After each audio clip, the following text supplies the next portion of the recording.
I wasted 748 days chasing motivation, and it was never the thing I actually needed.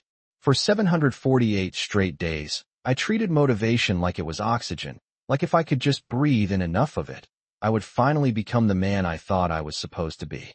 I counted the days the way some people count sober milestones or workout streaks. Day 1. I bought a new leather notebook and wrote down goals in careful block letters. Day 12. I set my alarm for 5 a.m., convinced that successful men woke up before the sun. Day 103.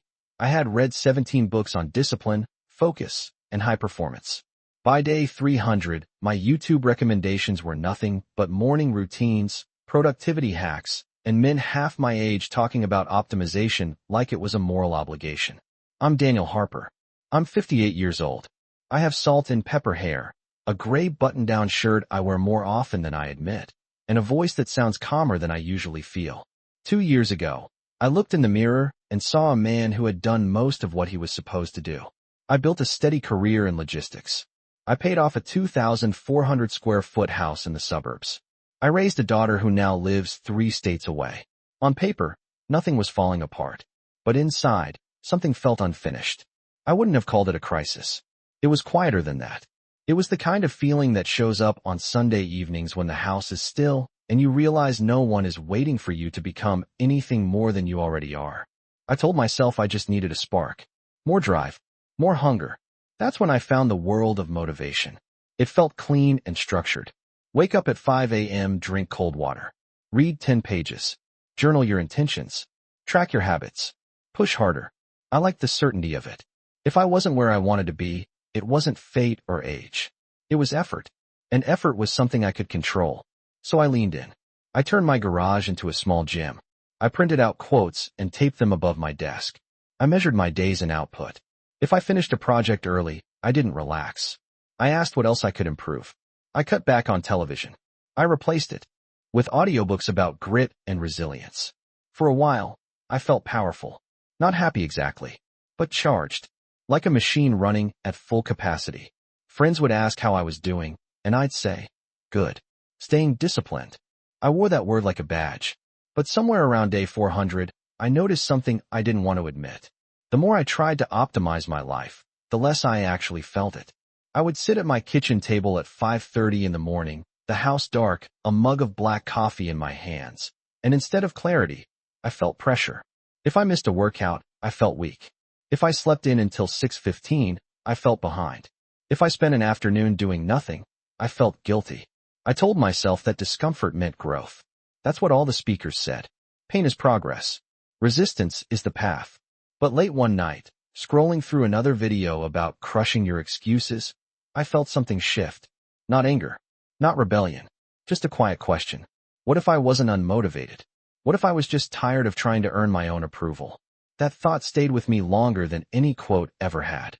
And for the first time in 748 days, I didn't reach for another book. I just sat there in the quiet, listening to the sound of my own breathing, wondering if the brutal truth wasn't about discipline at all, but about the reason I believed I needed so much of it in the first place. I did not stop the routines all at once. That would have felt like failure, and I was not ready to see myself that way. Instead, I adjusted small things and told myself it was strategic. I moved my alarm from 5 o'clock to 5:30. I reduced my reading goal from 30 pages a day to 15. I skipped the cold showers and replaced them with warm ones, convincing myself that comfort could also be intentional. But even as I softened the edges, I noticed something unsettling. Without the strict structure, I did not feel free. I felt exposed. The silence in my house became louder. The ticking of the clock in the hallway sounded sharper. I would sit at the kitchen table after dinner, the overhead light casting a dull glow across the wood, and I would realize that most of my effort over the past 2 years had been an attempt to outrun a feeling I never named. It was not laziness. It was not lack of ambition. It was the quiet fear that at 58, the most impressive chapters of my life were already written. I remembered being 35 and hungry, staying late at the office because there was something to prove. Back then, exhaustion felt noble. Now, pushing myself through another self-imposed challenge felt artificial. I began to see how carefully I had built an identity around constant improvement. If I was always becoming better, I never had to sit with who I already was. The books told me to visualize a higher version of myself. They rarely asked me to accept the current one. One afternoon, I opened my notebook and flipped back through the pages. There were detailed plans for side businesses I never started, fitness targets measured down to the pound, monthly income goals that exceeded what I realistically needed. On paper, I looked driven. In truth, I felt restless. I thought about my daughter calling from Seattle a few weeks earlier. She had asked, gently, why I sounded so busy all the time. I told her I was working on myself. After we hung up, I realized I could not explain what that actually meant without sounding like a slogan. That realization stayed with me. I started paying attention to my internal dialogue. Every time I slowed down, a voice would whisper that I was wasting potential. Every time I chose a quiet evening walk over another productivity video, the voice would question my discipline. It dawned on me that the voice did not belong to ambition. It belonged to insecurity. I had confused the two. The more honest I became, the clearer it was that I had not been chasing excellence. I had been negotiating with my own self-worth. If I accomplished enough, learned enough, optimized enough, maybe I would feel undeniably valuable. But value does not respond to spreadsheets. It does not rise because you wake up earlier. Sitting there in my gray shirt, looking at a life that was stable but not spectacular, I finally admitted something I had avoided for years. I was not afraid of being unmotivated.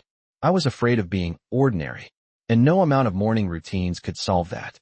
I began testing a different approach, not by adding more structure, but by removing it. One Saturday morning, I left my phone on the kitchen counter and drove without a destination. I kept the radio off. No podcast about habits. No audiobook about mental toughness. Just the sound of the engine and the tires against the road. I drove past the hardware store where I used to take on weekend projects just to feel productive. I drove past the office park where I had spent 27 years proving I was reliable. Eventually, I pulled into a small park by the river, a place I had not visited in years. I sat on a wooden bench and watched a father teach his young son how to skip stones. They were not optimizing anything. They were not measuring progress. They were just there. I noticed how uncomfortable that made me. My mind kept searching for a lesson, a takeaway, something to convert into improvement. It took effort to simply observe. That was when I realized how deeply I had trained myself to treat every moment as raw material for self-advancement. Even rest had to justify itself. Even joy had to produce insight. I asked myself a question I had avoided for a long time. If no one ever applauded me again, if there was no next promotion, no impressive transformation, who would I be? The question did not come with panic. It came with a strange calm. I thought about my garage gym gathering dust. I thought about the notebooks filled with ambitious targets. I thought about the version of myself I had been chasing, leaner, sharper, more relentless. And I asked whether that version was truly mine or borrowed from a culture that equates worth with output. For years I believed growth meant constant expansion. More income, more stamina, more discipline. But sitting on that bench, feeling the breeze move through the trees, I felt something else. A quiet permission to be limited. To be 58. To have energy that rises and falls. To want a peaceful evening instead of another achievement. The realization was not dramatic. There were no fireworks. It was subtle, almost disappointing. I had expected some grand breakthrough after so much effort. Instead, what I found was smaller and more honest. I had been using ambition as a shield against aging. As long as I was striving upward, I did not have to acknowledge that certain doors were closing. But doors closing is not failure. It is simply time doing what time has always done. When I drove home that afternoon, nothing in my life had materially changed. The house was the same. The bills were the same. My reflection in the hallway mirror was the same man with gray at his temples. Yet something inside had shifted direction. I was no longer asking how to become extraordinary. I was beginning to ask how to become at peace. And for the first time in a long while, that question felt more courageous than any goal I had ever written down. I did not announce this shift to anyone because there was nothing dramatic to announce. On the outside, I was still the same man who went to work Monday through Friday, who paid his property taxes on time, who kept his lawn trimmed to the same careful height every summer. But internally, I began conducting a quiet experiment. Instead of asking what would make me more impressive, I started asking what actually made me steady. The answers were not glamorous. A slow walk after dinner without tracking steps. Cooking a simple meal instead of ordering something fast so I could get back to work. Calling my daughter without rehearsing advice in my head. These were small choices, almost invisible, yet they felt more honest than the grand goals I used to chase. At first, the old voice pushed back. It told me I was settling. It reminded me that comfort leads to decline. I recognized that tone because I had fed it for years. It was the voice that equated tension with value. If I was not pushing, I must be drifting. But something surprising happened as I continued this quieter rhythm. The guilt began to lose volume. Not all at once, but gradually. I would sit on the back porch in the evening, watching the sky fade from pale blue to deep orange, and instead of calculating how to use the time more efficiently, I would simply notice the temperature dropping a few degrees and the sound of distant traffic. I realized I had not been present for my own life in a very long time. I had been managing it like a project. There was always a next milestone, a next upgrade. Even my health. Routines had an edge of competition, as if I were racing a clock that never actually spoke.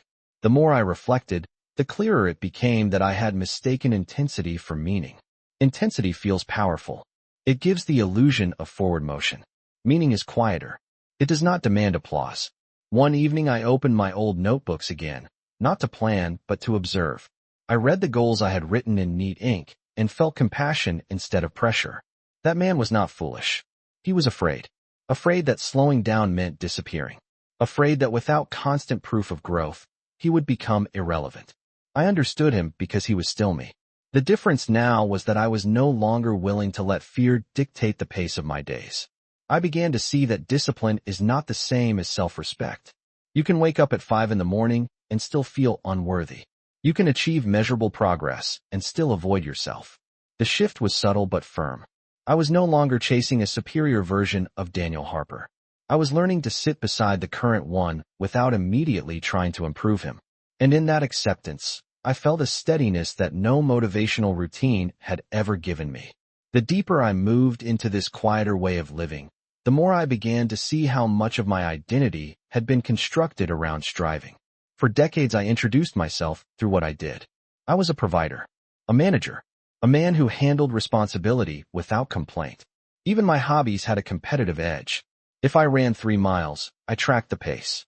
If I read a book, I calculated how many I could finish in a year. It was as if every experience needed a measurable outcome to justify its place in my life. Without that measurement, I felt exposed. One evening, while cleaning out a drawer in my home office, I found an old photograph from my early 40s. I was standing in front of the first house I had purchased, smiling with a confidence that bordered on defiance. I remembered that season clearly. Long hours, big plans, a constant sense of climbing. Back then, ambition felt natural because the horizon seemed endless. Looking at that picture now, I did not feel envy. I felt understanding. That younger man believed that achievement would eventually translate into security. What he did not know was that security is not something you arrive at through accumulation. It is something you practice internally. I began noticing how often I still framed my worth in future terms. When I finish this project, I will relax. When I improve my fitness, I will feel proud. When I reach a certain savings number, I will feel safe. The finish line kept moving because it was never really about the milestone. It was about postponing acceptance. That realization changed the way I approached my days. I stopped asking how to maximize every hour and started asking what was enough for today. Enough effort. Enough progress. Enough presence. The answer was rarely dramatic. Sometimes enough meant completing my work responsibilities with focus and then closing the laptop without guilt. Sometimes it meant admitting that I was tired and going to bed at 10 instead of forcing another hour of self-improvement. The old mindset would have labeled that as complacency. The new awareness saw it as honesty. I also began to notice something unexpected. When I was not constantly pushing myself, I became more attentive to the people around me. Conversations felt less transactional. I was not scanning for lessons or strategies. I was simply listening. There was a steadiness in that which felt stronger than any motivational speech I had ever heard. I realized that strength does not always look like intensity. Sometimes it looks like restraint. Sometimes it looks like choosing not to compete with your own reflection. I am still ambitious in certain ways. I still care about doing my work well and maintaining my health. But the energy behind those actions has shifted. It is no longer fueled by fear of being ordinary. It is guided by a quieter principle. Live in a way that allows you to respect yourself at the end of the day. And for the first time in many years, that respect feels less like something to earn and more like something to protect. There was a morning not long after that when I woke up before the alarm, not because I forced myself to, but because my body was rested. The room was quiet and dim, and for a few seconds I lay there without reaching for anything. No phone, no checklist, just awareness. It struck me how unfamiliar that simple stillness used to feel. In the past, waking up meant entering a race against the clock. Now it felt more like stepping into a day that did not require proof. I got up, walked to the kitchen, and poured a glass of water. The house sounded different when I was not rushing through it. The refrigerator hum, the faint creak of the floorboards, even the light filtering through the blinds felt noticeable. I realized that for years I had been living slightly ahead of myself, always leaning into the next task, the next improvement. I had rarely allowed myself to fully occupy the present hour. That morning, instead of reviewing goals, I sat at the table and asked a different question. If I never become more impressive than I am right now, would my life still hold value? The answer did not come immediately. It unfolded slowly, like sunlight spreading across the floor. I thought about the people who mattered to me. My daughter did not call because I woke up early. She called because I was her father. My colleagues did not respect me for reading productivity books. They respected me for being consistent and fair. The world had never demanded the extreme version of me that I kept trying to manufacture. That pressure had come from within. I began to understand that motivation, at least the way I had pursued it, was often a substitute for clarity. It gave me the sensation of movement without forcing me to confront what I was actually seeking. I told myself I wanted success, but what I truly wanted was reassurance that I still mattered. Once I admitted that, something softened. I no longer needed to dominate every hour to justify my existence. I could choose effort when it was meaningful and rest when it was honest. I could improve certain areas of my life without treating myself like a constant renovation project. This shift did not make me passive. If anything, it made me more deliberate. When I went to work, I focused fully. When I finished, I allowed myself to stop. I was no longer squeezing productivity out of every spare minute. I was respecting boundaries I had ignored for years. There is a quiet strength in that. It does not show up in highlight reels or bold declarations. It shows up in small decisions repeated daily. The decision to speak kindly to yourself. The decision to measure your worth by integrity rather than output.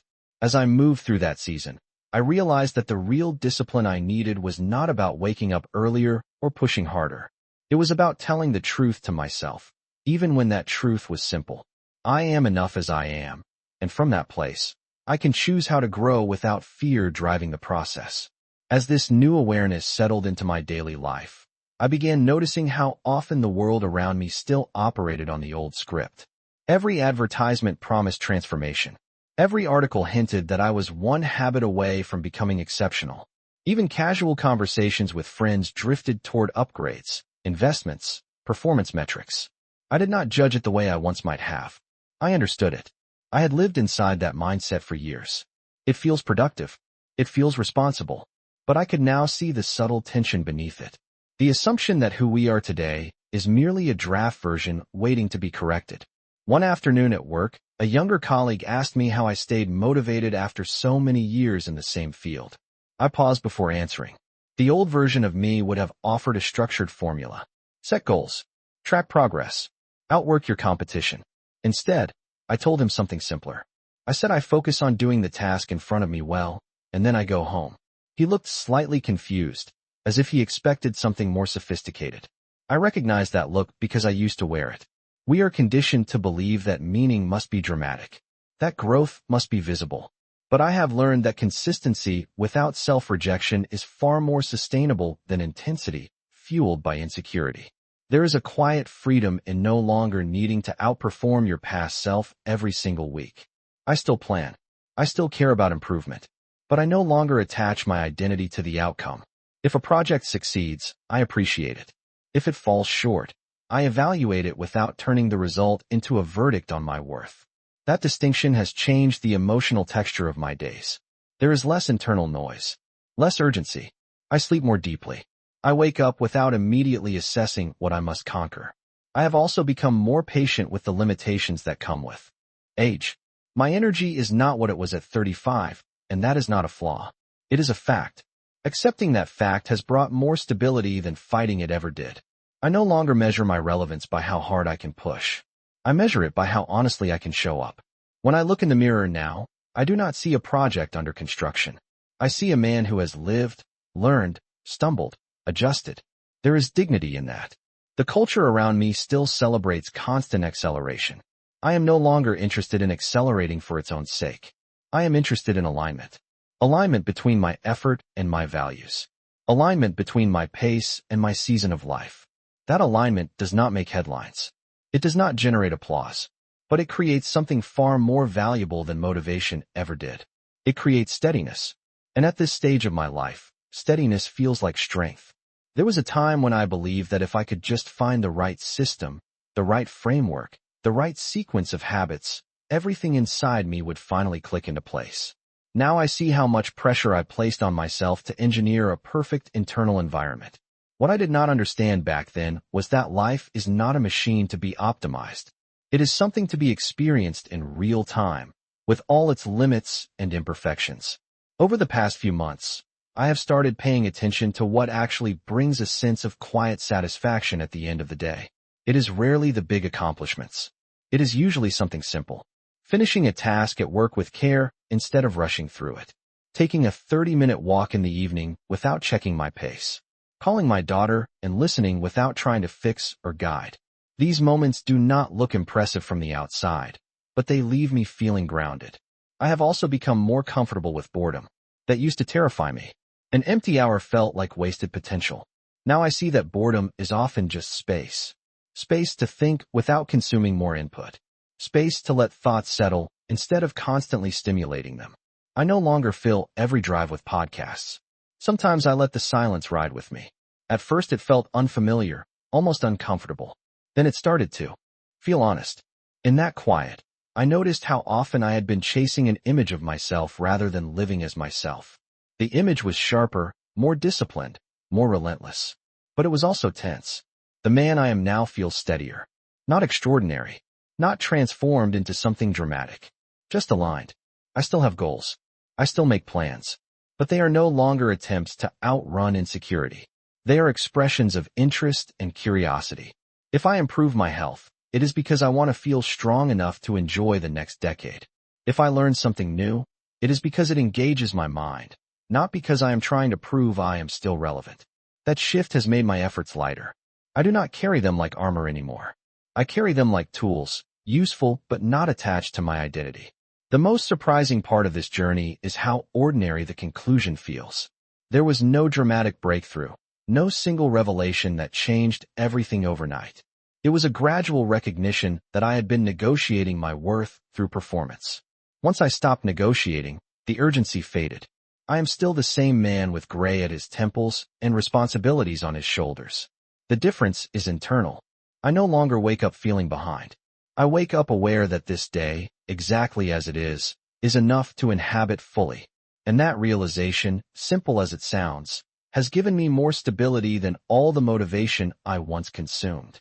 Looking back now, I do not regret the time I spent chasing improvement. Those months taught me something that comfort alone never could. They showed me how easy it is to confuse activity with meaning and intensity with purpose. I used to believe that if I could just push hard enough, wake up early enough, plan carefully enough, I would eventually feel complete. What I understand now is that completion is not a destination you reach through force. It is a perspective you practice. I still live in the same house. I still drive the same truck. I still show up to the same office 5 days a week. On the surface, very little has changed. But internally, the pressure has eased. I no longer treat each day like an exam I must pass. I treat it like time I have been given. That shift has altered the way I move through ordinary moments. When I drink my morning coffee, I taste it instead of pairing it with a lecture about discipline. When I speak to someone, I focus on the conversation instead of mentally ranking my productivity for the day. I have learned that self-respect does not grow from relentless self-correction. It grows from honesty. Honest acknowledgement of limits. Honest recognition of effort. Honest acceptance of seasons that are quieter than others. I used to fear becoming average, as if average meant invisible. What I see now is that there is quiet dignity in a steady life. There is strength in showing up consistently without turning every action into a performance. I do not need to dominate my schedule to justify my existence. I do not need to transform into a sharper version of myself every quarter. I need to live in alignment with what matters and allow that to be enough. The world will continue to celebrate acceleration. It will continue to reward visible ambition. I am not against ambition. I am against tying my worth to it. At 58, with gray in my hair and experience behind my eyes, I value steadiness more than applause. I value clarity more than intensity. I value peace over constant proof. If there is one lesson I carry forward, it is this. You can spend years trying to upgrade yourself and still feel uncertain, but the moment you stop negotiating your value, something settles. You stand differently. You breathe differently. You move through your days without the silent demand to become someone else. And in that quiet acceptance, there is a kind of strength that no routine can manufacture.